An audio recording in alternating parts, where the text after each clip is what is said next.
البدع والأهواء، أهل البدع العقائدية وأهل البدع السياسية. نقول بيننا وبينكم السلف، بيننا وبينكم الكتب، كان فيقول البدع بيننا وبينكم. Bismillahirrahmanirrahim. Alhamdulillahi rabbil alamin. Wassalatu wassalamu ala rasulihil amin wa ala alihi wa ashabihi ajma'in, amma ba'd.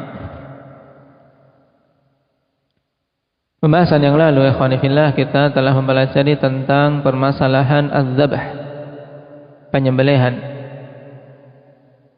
yang merupakan salah satu ibadah dari ibadah-ibadah yang agung. Naam, karena padanya pengorbanan dan padanya menunjukkan pengagungan terhadap Allah Subhanahu wa taala. Ini ketika seorang menyembelih dengan niatan untuk mendekatkan diri kepada Allah Subhanahu wa ta'ala semata.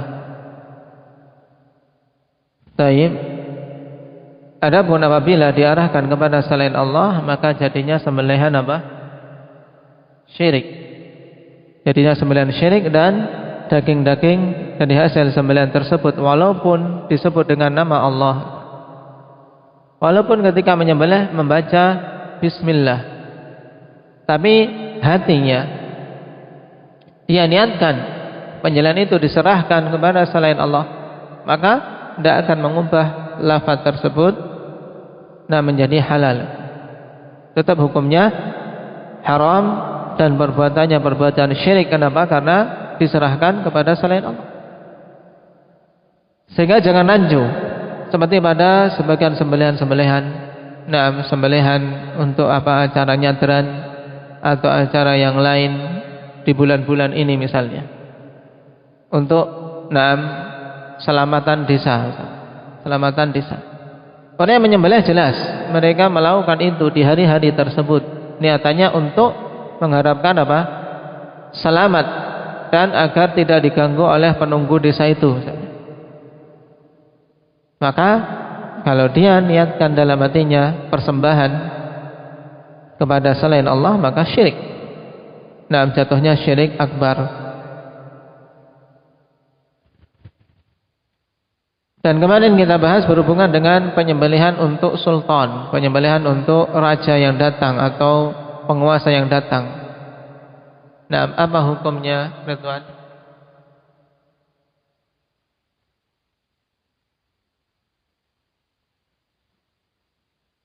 Kalau penyembelihan itu dia niatkan untuk apa? Pengagungan terhadap si sultan yang datang, di mana yang diinginkan adalah penyembelihan di hadapannya. Ya, sehingga niatannya taqarrub untuk mendekatkan diri kepada si sultan, maka ini masuknya syirik. Syirik. Tapi kalau penyembelihan itu hanya sekedar sarana untuk bisa memakan dagingnya, maka masuk kategori apa? Mubah.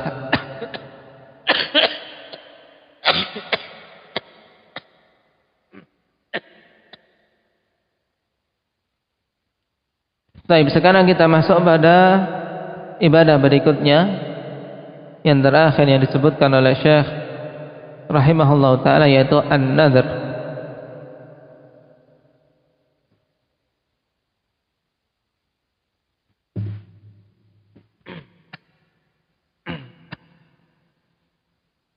Nadhr, ikhwani fillah, secara istilah maknanya adalah ijabul mukallafi ala nafsih ibadatan laysat wajibatan bi asli syar'i. Ijabul mukallaf, yaitu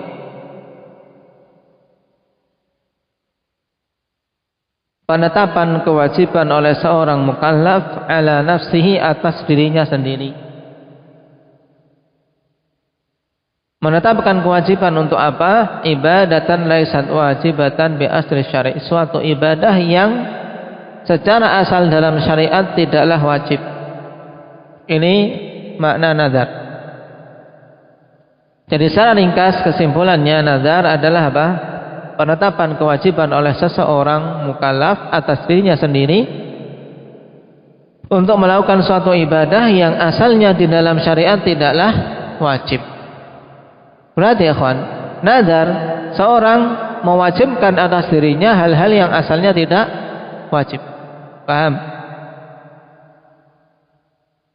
Maka dari sinilah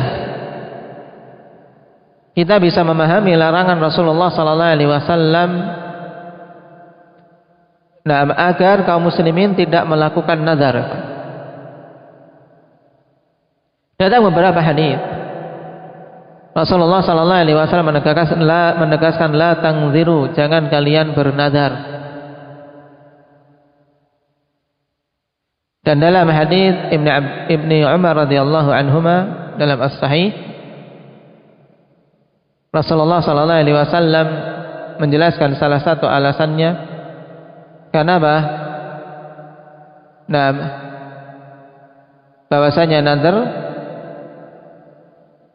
la yustakhraju illa minal bakhil, tidaklah dikeluarkan kecuali dari seorang yang bakhil untuk ibadah.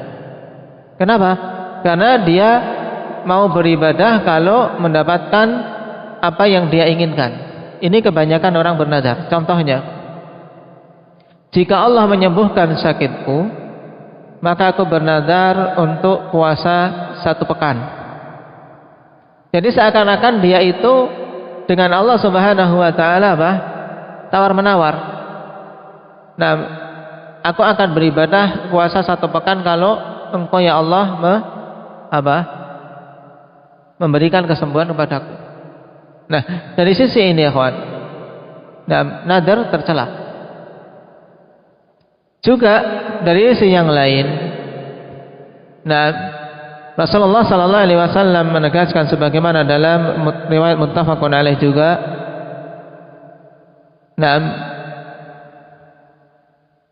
yang Imam Muslim atau Imam Nawawi ya kawan, Imam Nawawi memberikan bab an-nahyu 'anil nadri wa annahu la yaruddu syai'a, larangan dari nazar. Bahwasanya nazar itu tidak menolak apapun, sebagaimana juga tidak memberikan kemanfaatan apapun, dalam artian seandainya orang enggak sembuh ya enggak sembuh, seandainya seorang enggak lulus ya enggak lulus. Kadang jika aku lulus ujian, aku bernazar puasa 1 bulan misalnya. Nah, yang demikian ini tercela. Dalam riwayat tersebut Rasulullah sallallahu alaihi wasallam mengatakan, innan nazra la yuqarribu min ibni adam syai'a lam yakunillahu qaddarahu lah. Sungguhnya nazar itu tidaklah mendekatkan dari ibni Adam sesuatu pun yang Allah tidak mentakdirkan untuknya. Jadi kalau memang Allah tidak mentakdirkan itu untuknya, dengan nazar ataupun tidak dengan nazar, tidak berbeda hasilnya. Paham? Karena sebagian menganggap kalau aku bernazar ini aku akan dapat kesembuhan.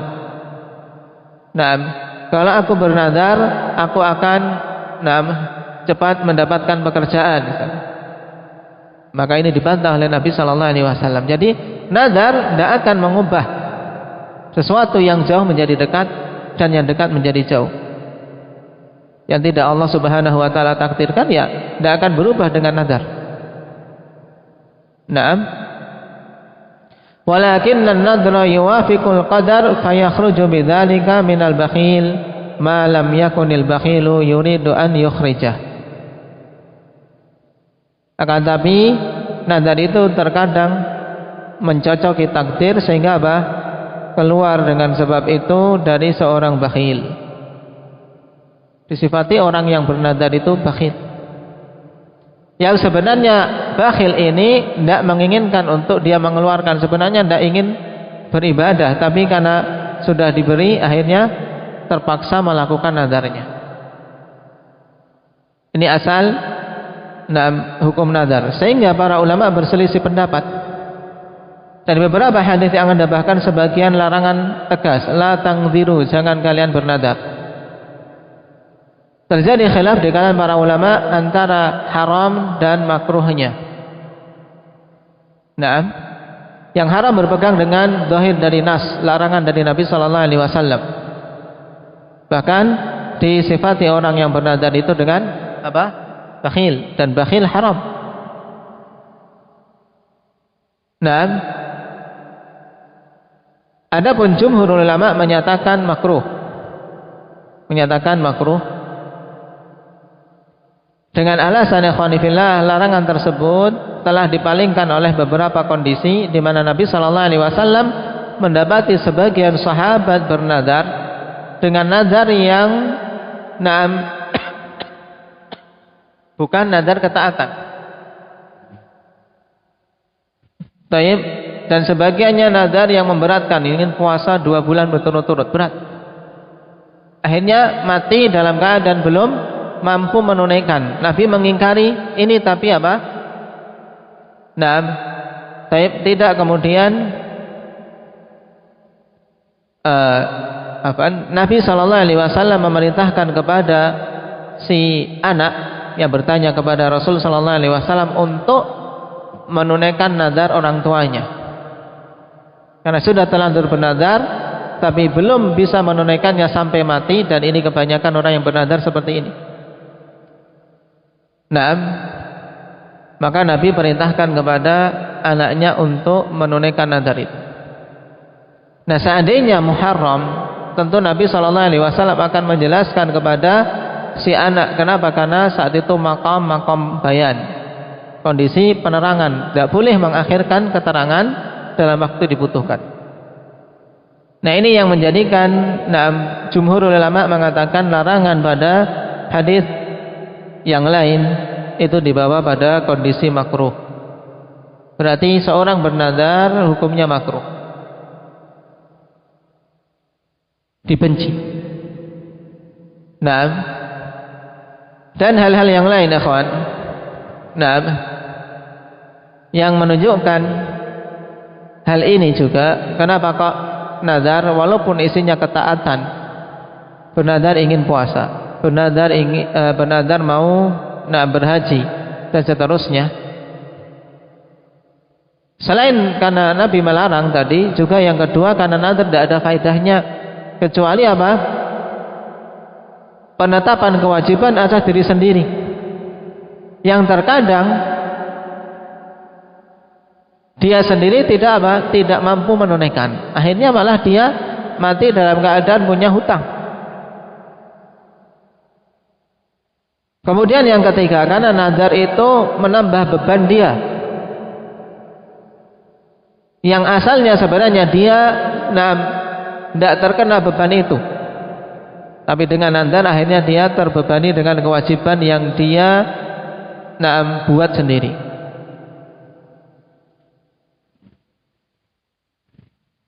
Yang keempat, ya, kebanyakan manusia itu menyesal ketika tidak mampu untuk menunaikan nazarnya.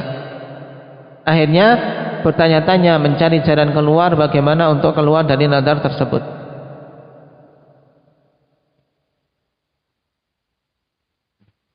Dan yang kelima, nazar itu menunjukkan atas apa beratnya ketaatan pada diri orang tadi.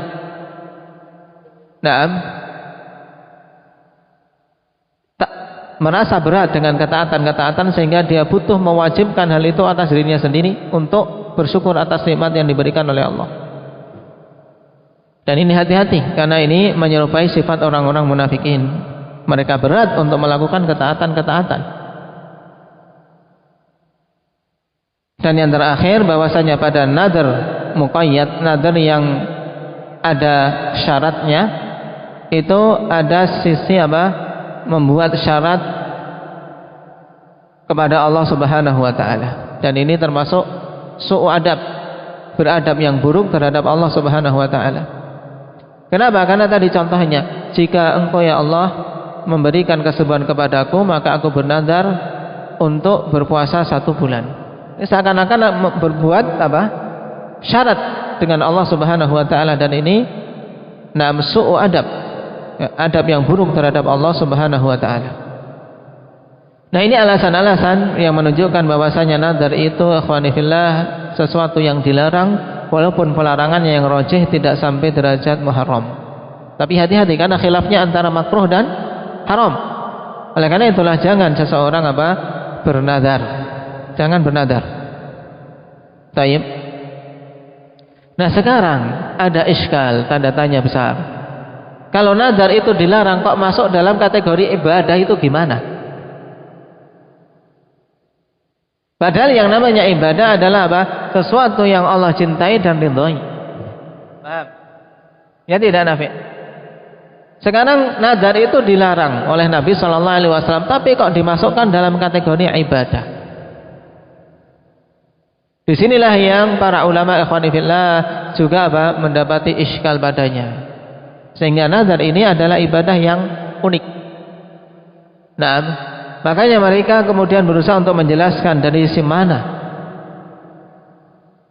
itu masuk dalam kategori ibadah. Taib, barakallahu fikum. Nah, masuk dalam kategori ibadah itu dari sisi ta'zim, pengagungan terhadap sesuatu yang dia bernadar untuknya. Karena tidak mungkin seseorang bernadar untuk Allah. Kecuali kalau dia mengagungkan Allah. Sehingga orang-orang musyrikin, mereka ketika mengagungkan berhala-berhalanya, ikhwan, mereka mengatakan bernadar untuk berhala-berhalanya, untuk Uzza, untuk Manah, untuk wali fulan, bernadar. Dari sisi ini. Pengagungan inilah yang menjadikan nadar masuk dalam kategori ibadah. Ini yang pertama. Juga kemudian setelah dia bernadar, apabila isinya ketaatan, dia lakukan ketaatan, telah datang pujian dari Allah Subhanahu wa taala bagi mereka-mereka yang konsisten. Sudah terlanjur bernadar, ya dia tunaikan sebagai bentuk pengagungan terhadap Allah Subhanahu wa taala. Makanya dalam ayat Allah puji orang-orang yang menunaikan nadar, yufuna bin nadri wa yakhafuna yawman kana syarruhu mustatira. Mereka itu orang-orang yang menunaikan nadarnya dan orang-orang yang takut terhadap hari yang kejelekannya merata. Paham sampai di sini? Jadi, pada sisi pengagungan ketika dia bernadar terhadap sesuatu yang dia bernadar untuknya, itulah yang menjadikan nadar masuk kategori ibadah. Sehingga tidak boleh diarahkan kepada selain Allah. Walaupun asal dari hukum nadar itu tadi Abah Abdillah? Asalnya dilarang. Gitu. Kalau kita katakan dilarang, jelas mencakup apakah makruh ataukah haram, karena kedua-duanya dilarang. Dan juga ini bagus kalau kita sampaikan kepada awamun nas, hukumnya dilarang. Karena kalau dikatakan makruh, makruh boleh saja dilakukan. Kan pola pikir yang demikian ini yang butuh untuk diluruskan. Kalau kita sudah tahu hukum asal nadar, kemudian kalau sudah terlanjur bernadar, maka dia wajib untuk menunaikannya jika berisi ketaatan. Tapi jika isinya bukan ketaatan, maka dia tidak boleh melaksanakannya. Sebagaimana dalam sabda Nabi sallallahu alaihi wasallam, "Man nadara an yuti'ahu falyuti'hu, wa man nadara an ya'siyahu fala ya'sih." Siapa saja bernadar untuk mentaati Allah, maka taatilah, yaitu tunaikan nadar itu. Dan siapa saja yang bernadar untuk bermaksiat, maka jangan bermaksiat pada Allah. Sehingga misalnya aku bernadar untuk Allah Subhanahu wa taala, jika sembuh dari sakitku akan mengadakan pesta nanggap dangdut misalnya. Kemudian paham, tidak boleh nanggap dangdut, haram. Akhirnya dia bingung, ini ditunaikan atau tidak. Yang seperti ini tidak boleh ditunaikan. Tidak boleh ditunaikan. Karena nadar maksiat. Taib. Dari sini kita ketahui nadar dari sisi isinya, ikhwan, terbagi menjadi 3, yaitu nadar ta'ah, yang ini merupakan ibadah bila isinya ketaatan dan niatannya, nadarnya diarahkan untuk Allah Subhanahu wa taala. Nah, inilah yang dimaksud dalam pembahasan kita. Dan wajib untuk menunaikan nadar ketaatan tersebut berdasarkan Alkitab dan Sunnah serta ijma'. Yang nadar ibadah ini terbagi menjadi dua, yang mutlak dan muqayyad. Maksudnya mutlak, pokoknya dia mengatakan aku bernadar mau berpuasa hari ini namanya mutlak. Kemudian muqayyad, maksudnya yang tadi diberi embel-embel. Jika aku sembuh, aku akan puasa 10 hari. Nah, ya, jika aku sembuh, aku bernadar akan puasa 10 hari. Ini namanya nadar muqayyad. Dan ini lebih buruk ikhwan dari yang pertama. Inilah yang ada saling mempersyaratkan.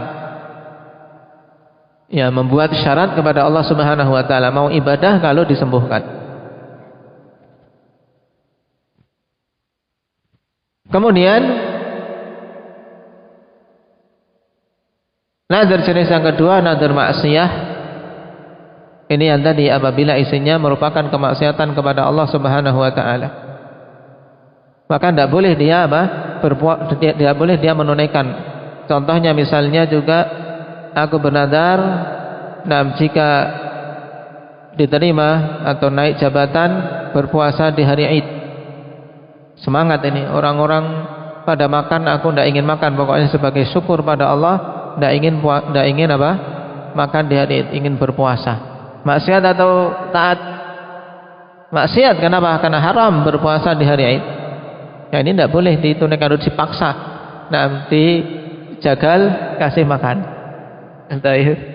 Nah, karena tidak boleh. Dia wajib membatalkan nadarnya. Kemudian yang ketiga, nadar syirik. Apabila nadar tersebut diarahkan untuk selain Allah Subhanahu wa taala, baik itu orang-orang yang telah mati atau para nabi, para masyayikh, para wali dan seterusnya. Naam. Itu nadar untuk selain Allah, kesyirikan, syirik akbar. Taib. Barakallahu fikum. Ini sekilas tentang nadar, ikhwan. Dan adapun hukum yang lebih luas tentang nadar biasa dibahas dalam kitab-kitab fikih. Adapun kitab tentang tauhid membahas dari sisi asalnya. Untuk siapa dia bernadar. Tapi kalau kitab-kitab fikih melihat dari sisi hukum, secara lebih detail, mulai dari jenis-jenis nadar ini. Nadar apakah berisi ketaatan ataukah berisi maksiat, kemudian apakah nadar tersebut hanya sekedar untuk sumpah atau yang lain, kemudian kalau tidak menunaikan bagaimana hukumnya, harus membayar kafarah. Ini pembahasan hukum fikih. Karena siapa saja yang enggak mampu menunaikan nadar kemudian ingin keluar dari nadarnya, wajib membayar kafarah sebagaimana sabda Nabi sallallahu alaihi wasallam, kafaratun nadr kafaratul yamin. Kafarahnya nadar adalah kafarahnya sumpah. Sama. Tayyib. Barakallahu fikum. Ini sekilas berarti jenis-jenis ibadah yang disebutkan oleh Syekh Muhammad bin Abdul Wahhab telah kita baca semuanya. Tinggal dalil-dalil yang beliau bawakan, insyaallah kita ambil pada pertemuan yang akan datang. Naktabi bihadza subhanakallahumma bihamdik asyhadu an la ilaha illa anta astaghfiruka wa atubu ilaik.